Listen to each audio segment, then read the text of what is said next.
এরপর প্রশ্ন হচ্ছে, কোনো মহিলার মুখে দাড়ি বা মোষ গজালে মহিলা সেভ করতে পারবে কি না?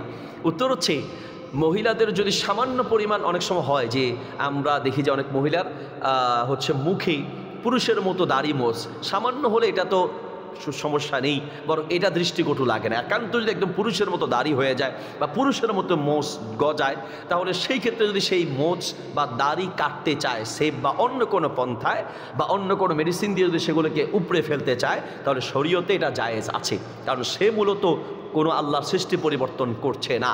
সে কি করছে, যেটা তার জন্য অবাঞ্ছিত, যেটা স্বাভাবিক থাকার কথা নয়, সেটাই সে দূর করছে।